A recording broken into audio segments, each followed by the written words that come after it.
Mas desde vai quando aprendendo. você percebe essa locução interior? Aonde você descobriu É isso? como começou, né? Essa história toda. Assim, eu não tenho como precisar, porque quando eu era pequeno, o meu anjo da guarda já falava comigo e me socorria muito. Então, assim, o que eu posso dizer é que meus pais e as pessoas que conviviam comigo sabiam disso desde que eu comecei a falar, né? Porque eu comecei a avisá-los de certos acontecimentos, certas coisas. Como o quê, por exemplo? Como, por exemplo, algum acidente, alguma coisa mais grave, alguma doença. Você avisava que ia ter? Quando eu era pequeno, né? E outra coisa que chamava muita atenção, graças a Deus isso parou, que eram esses fenômenos telecinéticos, né? De coisas que se moviam pela casa, meu berço balançava, a cama dos meus pais balançava, portas batendo, janelas batendo. Isso onde me colocavam, isso acontecia. E aí foi um desespero dos meus pais, né? Imagina só, eles eram Acho que a muito luz jovens. tá piscando. Né?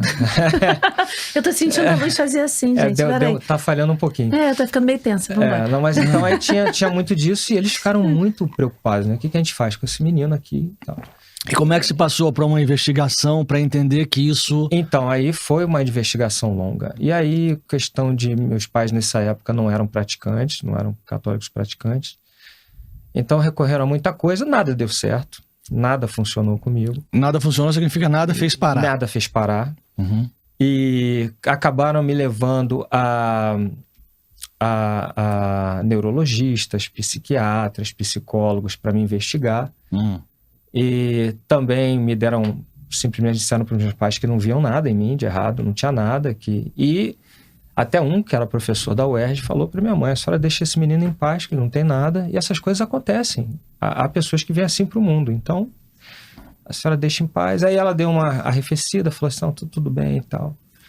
Mas o que, digamos assim, que aborrecia ela eram as visões e o fato de eu, às vezes, fazer algum tipo de profecia ali inesperado para as amigas dela. Eu era criança fala, né, direto. Claro, imagina. Sem ficar elaborando muito, ela vai lá e falava, né?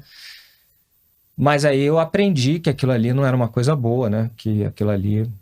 Te causava medo? Não, eu tinha medo quando era pequenininho, né? Quando era bem pequeno. Já com 7, 8 anos eu já não tinha tanto medo assim. Eu tinha medo das coisas demoníacas que apareciam lá em casa. Isso eu tinha medo. Então, quando eles me ameaçavam muito, né? Eles eram ameaçadores. Engraçado, nenhum nunca botou a mão em mim, mas eu tinha um receio ali. Falei, bom, será que eu tenho condição de enfrentar essa criatura? Não tenho, ali eu não quero. E isso sim me dava medo. Depois de um tempo você se acostuma, aí você perde medo de qualquer coisa, né? Você não... Aí já não tinha mais medo de nada disso. Não que as criaturas demoníacas não continuem querendo bater em mim, me ameaçam. Me ameaçam durante o texto, dentro da igreja, com o Santíssimo exposto. Ameaçam, né, e tal. Mas tá acostumado, né? Acho que é... Você ouve, sente ou vê? Ou os três? Os três. Ouço, sinto e vejo.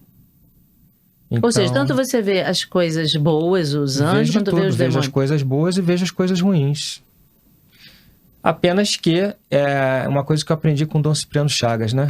A gente não deve dar muito crédito, como diz aqui no Rio de Janeiro, a gente não tem que dar muita moral pro inimigo. Claro. Então, eu optei por, nos textos, vem um número enorme de mensagens para mim, né? Mentalmente, por locução, tudo.